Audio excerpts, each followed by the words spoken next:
नमस्कार।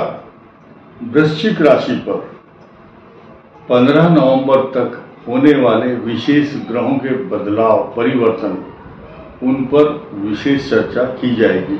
सभी वृश्चिक राशि वाले भाई और बहन, बच्चे, सीनियर सिटीजन, सबके लिए पॉजिटिव चीज और नेगेटिव जो भी इफेक्ट हैं आपके सामने हैं।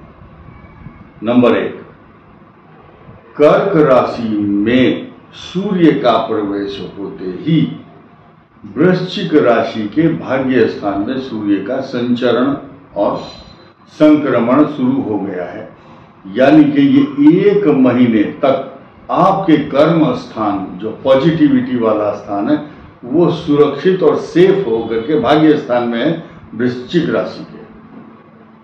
दूसरा बदलाव क्या है? अभी 26 अगस्त 2024 तक आपकी सप्तम भाव पर जो स्थिति चल रही है मंगल की, ये 26 अगस्त तक रहेगी और ये मंगल ग्रह आपकी राशि का स्वामी आपकी राशि को पूर्ण दृष्टि से देखता रहेगा। तो एक दृष्टि से देखा जाए तो आप प्रबल दावेदार हैं कि आपको कोई कष्ट नहीं होना चाहिए। दूसरी सकारात्मकता, पॉजिटिविटी क्या है कि बृहस्पति की दृष्टि भी वृश्चिक पर चल रही है। लेकिन हमने टारगेट कहां रखा है? 15 नवंबर का। जो ट्रांजिट प्लैनेटरी पोजीशन थोड़े दिन की है, उसको सुन करके मनुष्य को ज्यादा सुकून मिलता है। कब क्या होगा 5 साल बाद, वो बाद में होगी बात। लेकिन अब क्या स्थिति है? भोजन तो आज की आवश्यकता है ना। आज भोजन चाहिए, आज सुख चाहिए। कल जो सुख मिलेगा उसकी परिकल्पना अभी नहीं कर सकते हम। अब हम बात करेंगे इस बात की कि भाग्य स्थान में आए हुए सूर्य आपके लिए सकारात्मक प्रभाव देंगे। लेकिन आपके कर्म स्थान 10th भाव का स्वामी सूर्य है और दो ग्रह अपनी प्रताड़ना, खराब दृष्टि और खराब फल देने वाले हैं।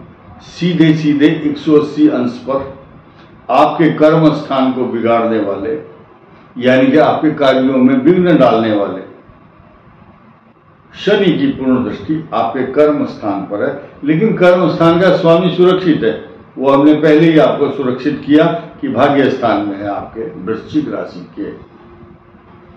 दूसरा साइड इफेक्ट क्या है? आपके कर्म स्थान पर मंगल की दृष्टि। तो कर्म स्थान को बिगाड़ा किसने? शनि और मंगल ने। अब एक दूसरा पहलू देखिए। वृश्चिक राशि के 5th भाव पर बुद्धि को भ्रमित करने के लिए राहु की स्थिति काफी है। अशांत करता है। तरह तरह के लोगों के विचार सुनने को मिलते हैं। संतान के प्रति भी चिंता होती है। कंसिस्टेंसी, एकाग्रता भंग करता है। अगर वहां शुभ ग्रह हो तो मनुष्य रोमांटिक होता है। अच्छे अच्छे गीत गुनगुनाएगा, सारा दिन प्रसन्नता में रहेगा और गूढ़ विद्याओं को सीखने की इच्छा होगी। तरह तरह की आविष्कार करने की इच्छा होती है। लेकिन अब जब राहु बैठ गया तो ये गूढ़ तत्व प्रदान नहीं करता, अपितु ऐसा भ्रमित करता मनुष्य को कि दूसरी तरफ अपोजिट साइड में डायरेक्शन में दिमाग चला जाता है। मैं कैसे शॉर्टकट में पैसा कमाऊं, ऐसी शॉर्टकट के चक्कर में आदमी पकड़ा जाता है। तरह तरह के फॉल्स एलिगेशन भी लगते हैं। जो आदमी ने काम किया नहीं, वो आरोपी भी उसको झेलना पड़ता है। आज की डेट में हर व्यक्ति के निशाने पर वृश्चिक राशि वाला आ रहा है। तो मैं ये कहूंगा, मेरा संदेश क्या है वृश्चिक के लिए?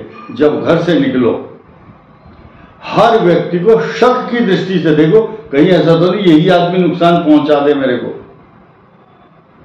ये सूत्र है। जब खराब समय हो, संभल के चलना चाहिए। हर आदमी को संदेह की दृष्टि से देखना चाहिए। बस एक ही उल्लू काफी है, बर्बाद गुलिस्तान करने को हर साख पे उल्लू बैठा है, अंजाम गुलिस्तान क्या होगा। यानी कि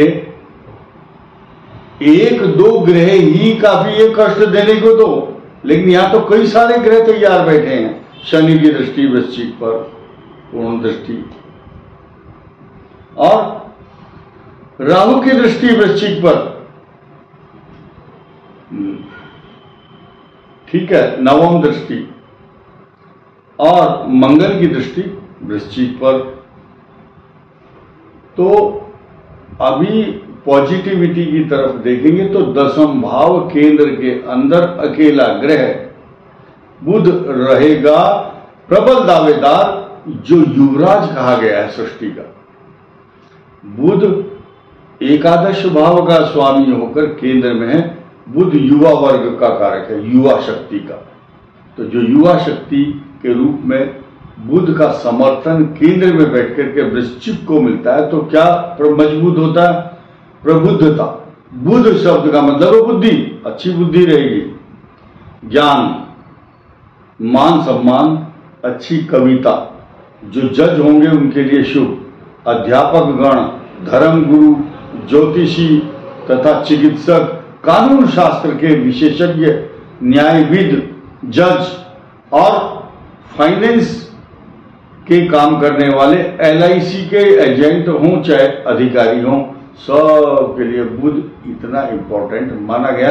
बुध के बिना कुंडली बेकार। बुध अच्छा है तो आदमी अग्रसर होता है आगे को बढ़ करके। जैसे कि इस संसार में पैसे के बिना काम नहीं होता, ठीक इसी प्रकार बुध अगर बुद्धि नहीं है, वह व्यक्ति प्रबुद्ध नहीं है, वाक शक्ति नहीं है, चालाक नहीं है, way of writing, way of walking, way of talking, way of thinking, हर चीज का जो विचार विमर्श है, बुध की प्रबुद्धता, प्रबलता और मजबूती इस बात को निर्भर करती है कि व्यक्ति कितना मजबूत और होशियार है समाज में। देखिए, आप IAS का एग्जाम दो, जज का दे दो, कोई सा एग्जाम दो, लास्ट में अगर इंटरव्यू बहुत अच्छा नहीं है, आपकी प्रेजेंटेशन अच्छी नहीं है, आप कन्विंस नहीं कर पा रहे दूसरों को, तो आप इंटरव्यू में फेल हो जाते हैं। यही तो चीजें साइकोलॉजिकल टेस्ट में आप फेल हो जाते हैं अगर बुध ग्रह अच्छा नहीं है तो हम सकारात्मक स्थिति को देखते हुए ये बात कर रहे हैं कि जब केंद्र स्थान में बुध आ गया और लाभ भाव का स्वामी है, तो यहां श्रेय मिलना चाहिए इस बात को कि जो नकारात्मक इफेक्ट और स्वभाव प्रभाव दे रहे थे आपके लिए, वो बुध की वजह से एक अकेला बुध कई हजार दोषों को दूर करेगा। क्योंकि लिखा है केंद्र में अकेला ही अगर शुक्र बुध बृहस्पति आ जाए तो कई पापों को नष्ट करता है। बृहस्पति केंद्र में है आपके, इसके अतिरिक्त एकादश भाव में केतु भी है। साथ ही साथ आपकी राशि का स्वामी आपकी राशि को, लगन को देख रहा है, वृश्चिक लगन, वृश्चिक राशि को। तो ये जो 15 नवंबर की हमने यहाँ श्रृंखला को निर्धारित किया है, जब आपके पराक्रम भाव पर काफी मात्रा में तीसरे भाव में शनि अपना प्रभाव वक्री होने के बाद दे रहा है, तो त्रिखटे एकादशे भौमे सर्वारिष्ट निवारण, त्रिखटे एकादशे शनि तीसरे भाव पराक्रम भाव में आने के बाद इंद्र को भी जीत लेता है मनुष्य, ऐसा शास्त्रों में कहा है। तो इस वीडियो में इतना ही। धन्यवाद, नमस्कार।